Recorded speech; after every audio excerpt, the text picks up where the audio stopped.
Olá pessoal, tudo bem?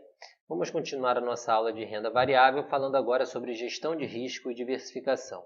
Bom, primeiramente, é fundamental que o investidor conheça qual o seu perfil, se ele é mais para conservador, para moderado ou agressivo. Resumidamente, o investidor conservador é aquele que tem muito medo de perder o dinheiro, que prioriza a segurança. Enquanto o investidor agressivo ou arrojado, ele já busca uma rentabilidade maior e entende que, no meio do caminho, o seu patrimônio está sujeito a oscilações de mercado. Todavia, não adianta você apenas querer ser um investidor agressivo. Você precisa ter condições para isso. Ou seja, se todo o dinheiro que você possui é apenas a sua reserva de emergência, é apenas aquele dinheiro dedicado para o sustento da sua família, por mais que você tenha vontade de ser um investidor agressivo, você não tem essa condição. E a condição fala mais alto.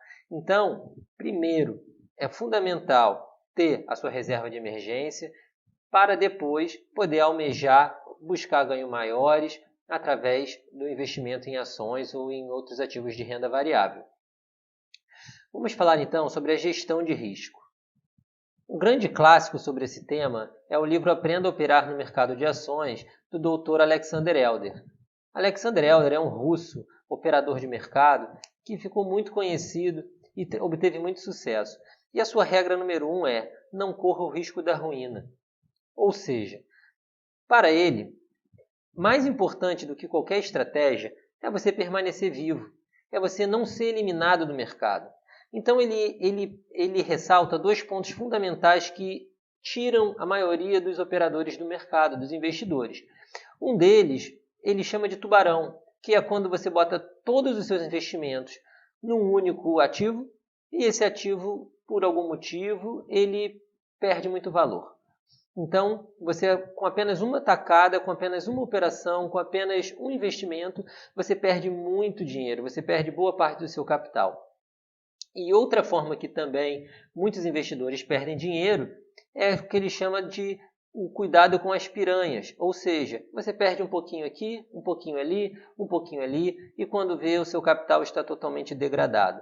Ou seja, a gente precisa ter uma gestão, uma carteira moderada, uma carteira diversificada que permita com que ganhos de um lado compensem eventuais perdas. De que tem ativos de segurança, ativos que não permitam com que você chegue à ruína. Ativos seguros que dê conta de segurar a carteira em momentos de crise, em momentos de dificuldade. A principal técnica utilizada para proteger a carteira é o hedge. O hedge é feito quando você utiliza ativos que têm correlação negativa, como por exemplo, o exemplo mais clássico que a gente utiliza é o dólar e o ouro em relação às ações. Isso porque, enquanto o mercado está otimista, enquanto a maioria das ações estão subindo, o dólar e o ouro eles têm uma rentabilidade negativa, eles não são muito atrativos. Todavia, em momentos de crise, como aconteceu agora no caso do coronavírus, o dólar e o ouro dispararam. Dessa maneira, o investidor que tinha uma carteira diversificada, além de ações, ativos com correlação negativa, como esses que eu citei, a perda dele foi muito menor. Então, é muito importante trabalhar também com hedge. Um hedge que você pode utilizar dentro da própria carteira de ações são ações de exportadoras. Os mais clássicos são as ações da Klabin e da Suzano, que são ativos exportadores de celulose. Então, esses dois ativos, essas duas empresas, elas tendem a ter uma correlação negativa com as demais ações. Ou seja, no momento em que a bolsa sofre uma grande queda, elas costumam subir. Dessa maneira, a perda do investidor se torna muito menor do que caso ele tivesse apenas outros tipos de empresa. Voltando a falar de diversificação, é fundamental que todos os investidores diversifiquem a sua carteira de investimento. Você não pode, de modo algum, ter todos os seus investimentos numa única ação ou numa única empresa. Então, é importante que você tenha várias empresas ao mesmo tempo, várias classes de ativos. Primeiramente, a gente diversifica a classe de ativo, ou seja, você vai ter ações, você vai ter fundos imobiliários, renda fixa, tudo ao mesmo tempo. E dentro apenas falando da carteira de ações, também não é recomendado ter apenas uma ou duas ações. É importante ter várias. E importante também que essas diversas ações que você tenha não pertençam ao mesmo setor. Por exemplo, não adianta eu querer fazer uma diversificação na minha carteira de ações comprando ação do Banco do Brasil, do Itaú e do Bradesco, porque eu vou estar totalmente concentrado no setor bancário. Então, eu preciso ter ações das mais diversos segmentos possíveis. Ações da Vale, ações de bancos, ações de exportadoras, ações de varejo e assim por diante. A forma mais prática que nós temos de se investir em ações é investir através de fundos de ações. Ao investir em fundos de ações, a gente vai estar comprando cotas de uma carteira que é gerida por um gestor. Um gestor que vai escolher, juntamente com a sua equipe, aquelas ações que ele considera mais vantajosas no momento. Então, essa é uma maneira da gente ter o nosso investimento sendo controlado de maneira profissional. Só que isso tem um custo. Muitas vezes esses fundos de ações, eles possuem, além de uma taxa de administração, eles possuem também uma taxa de performance. Ou seja, a partir do momento que eu faço meu investimento de R$1.000 e compro cotas desse fundo, eu estou terceirizando essa gestão para um gestor profissional. Esse gestor vai, de acordo com a sua filosofia de investimento, de acordo com as suas convicções, ele vai selecionar aqueles ativos que ele acredita que tenha maior retorno. E, consequentemente, a cota do investidor vai variar de acordo proporcionalmente com a rentabilidade de cada um desses ativos. Existe no Brasil o Ibovespa. O Ibovespa é um índice, é uma carteira teórica com aproximadamente 60 ativos. Quando a gente assiste na televisão e a gente vê, hoje a bolsa subiu, hoje a bolsa caiu, do que eles estão falando? Eles estão falando exatamente desse índice Ibovespa. Esse índice Ibovespa é uma carteira teórica, ou seja, é uma carteira, é uma série de ações, né? Dividida com as ações que são mais negociadas no mercado, sendo que as que são mais negociadas têm um peso maior. Nesse exemplo aí, esse índice não está atualizado, ele é de alguns anos atrás, se não me engano é de 2018. A gente percebe que a Petrobras, a Ambev, a Vale, o Bradesco e o Itaú são as empresas que têm maior representatividade nesse índice. Então, quando o apresentador do telejornal fala que a bolsa subiu 2%, significa que um investidor que tenha exatamente essa mesma proporção de cada um desses ativos, ele vai ter uma rentabilidade de 2% naquele dia. Os fundos de investimento que a gente falou agora há pouco, eles não seguem essa diversificação exatamente igual ao Ibovespa. Pelo contrário, o gestor ele seleciona qual ativo ele acredita que está no melhor momento, qual ativo que possa trazer um maior retorno. Mas caso o investidor queira seguir exatamente o Ibovespa, é possível. É possível através de um fundo passivo chamado ETF, né? Que são fundos que seguem determinados índices. Né? Pode ser o próprio Ibovespa, ou pode ser índices do setor financeiro, índice de small caps, índice de empresas pagadoras de dividendos e assim sucessivamente. Ou seja, na prática, nós temos 3 maneiras de diversificar a nossa carteira de ações. A primeira delas é comprando fundos ativos, no qual a gente compra as cotas e a gente paga uma taxa de administração, algumas vezes também uma taxa de performance, para que um gestor profissional e uma equipe selecione aqueles ativos que eles acreditem que seja mais interessante, que tenha mais possibilidade de ganho.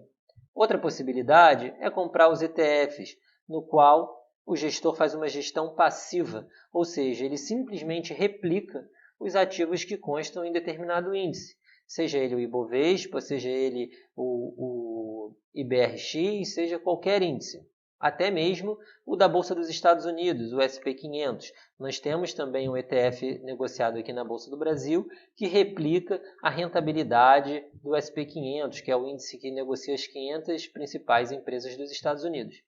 A terceira maneira de diversificar é você, como investidor, selecionar aquelas ações que fazem mais sentido para você.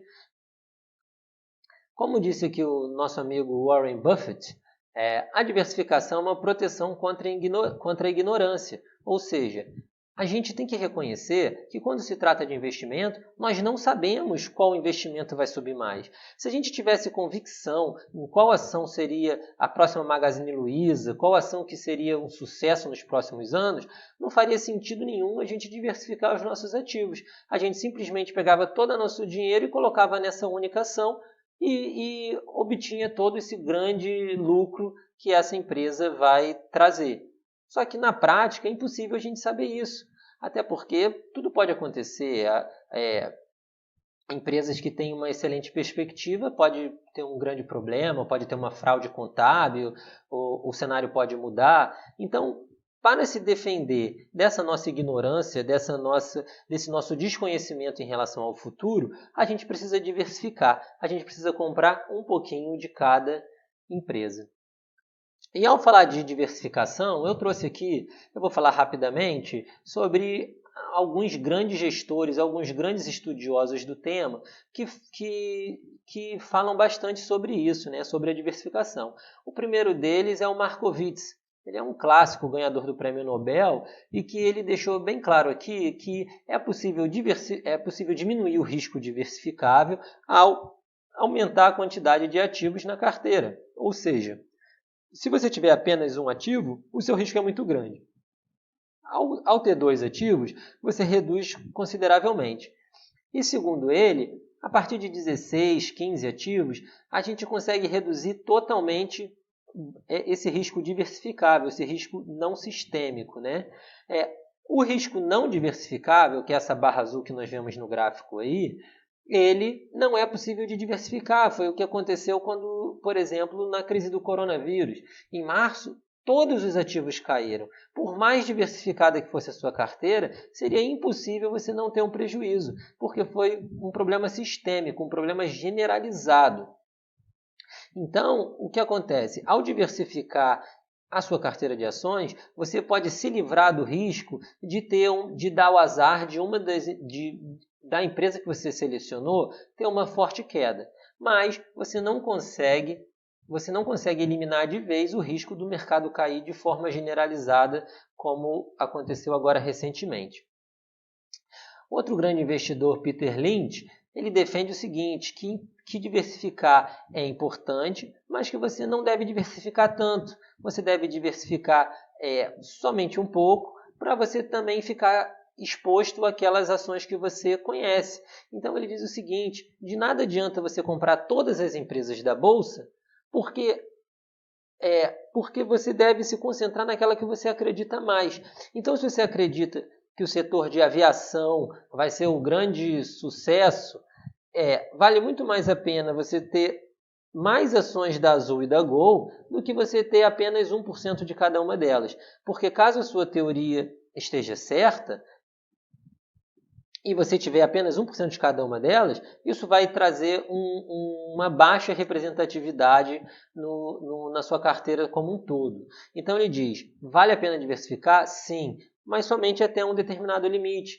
Então você selecione bem, escolha poucas e boas empresas e tome muito cuidado com a diversificação excessiva. Outro investidor famoso que está na moda, que todo mundo segue, que realmente é bem interessante a sua teoria, é o Nassim Taleb. Ele diz o seguinte, ele diz que uma carteira de investimento deve ser diversificada da seguinte maneira, boa parte dos recursos em ativos muito conservadores e apenas uma pequena parte em ativos extremamente agressivos. Dessa forma, por mais que esses ativos extremamente agressivos ele venha a perder tudo, ele vire pó, como a gente costuma dizer no mercado, a parte da carteira conservadora ela é preservada. Por outro lado, se esses ativos de extremo risco eles derem muito certo, eles podem se multiplicar por 10, por 100 e vai trazer uma rentabilidade considerável para a carteira como um todo, apesar de você ter boa parte dela em ativos conservadores. Outro gestor muito conhecido no mundo, que é o Ray Dalio, que é o gestor do maior fundo do mundo, né?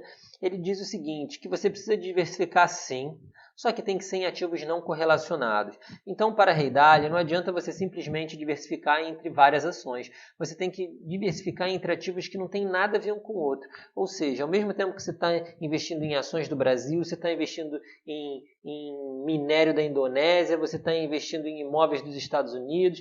Então, ele recomenda uma diversificação em ativos não correlacionados, em ativos que não tem nada a ver um com o outro. Outra forma muito interessante de se pensar a diversificação é a estratégia do Constant Mix, na qual você tem, nesse caso do exemplo são 4 ativos, mas pode ser 2, pode ser 3, pode ser 5, no qual você vai ter sempre aquela proporção pré-estabelecida. Conforme o tempo passa e os ativos variam, um sobe, outro desce, você vende aqueles que subiu e compra aquele que caiu, de modo a voltar para a definição inicial. Você faz um rebalanceamento. Essa estratégia ela foi muito popularizada no Brasil pelo Thiago Nigro, o Primo Rico, que segue essa teoria, e hoje em dia muitos investidores também seguem essa estratégia do Constant Mix. Por fim, eu trago aqui a visão de Benjamin Halliburton, que ele fala o seguinte, que o único almoço grátis que existe no mercado é a diversificação. E o exemplo que ele traz é muito interessante, porque nesse gráfico amarelo ele mostra a rentabilidade dos investimentos em ações no longo prazo. E na linha azul ele mostra a rentabilidade de investimentos em renda fixa. Na linha branca ele tem uma carteira de investimento que é metade ações, metade renda fixa. E ele mostra o seguinte, que por mais que as ações possam, no longo prazo, trazer uma maior rentabilidade e que a renda fixa possa, no longo prazo, trazer uma menor volatilidade, ao diversificar, ao misturar as duas coisas, você consegue uma rentabilidade boa com uma volatilidade não tão agressiva assim. Então, seria uma estratégia mediana, o caminho do meio, vamos dizer. E para finalizar, eu trago aqui uma metáfora que todo brasileiro entende. Um time de futebol. Esse time de futebol aí que nós estamos vendo na imagem é um timaço, é uma seleção. E por que esse time é tão bom assim? Porque ele tem um bom goleiro, bons jogadores de defesa, bons jogadores de meio de campo e bons atacantes. Agora, imagina se a gente pegasse o Neymar e pegasse 11 clones dele e fizesse um time. Por mais craque que o Neymar possa vir a ser, o time seria fraco, porque o time teria o Neymar no gol, o Neymar na defesa, o Neymar na lateral direita. Esse time com certeza não teria nenhuma chance de almejar nada numa Copa do Mundo, por exemplo. Então, isso deixa bem claro da importância da diversificação. E nos investimentos é a mesma coisa. A gente precisa ter investimentos mais seguros, investimentos mais agressivos. E falando especificamente de ações, mesma coisa. Nós precisamos ter ações mais defensivas, ter ações que pagam dividendos e ter também aquelas ações que a gente costuma chamar de pimentinha. Aquelas ações que podem sim trazer um altíssimo retorno, mas que ela tem muito risco. Então, como que a gente faz para investir nessas ações? A gente reduz a exposição a ela. A gente vai ter apenas 5% do nosso capital exposto a esse tipo de ação, 10% no máximo, dependendo do perfil de cada um. De qualquer forma, é fundamental que a gente diversifique as classes de ativos e que a gente diversifique as ações dentro da nossa carteira.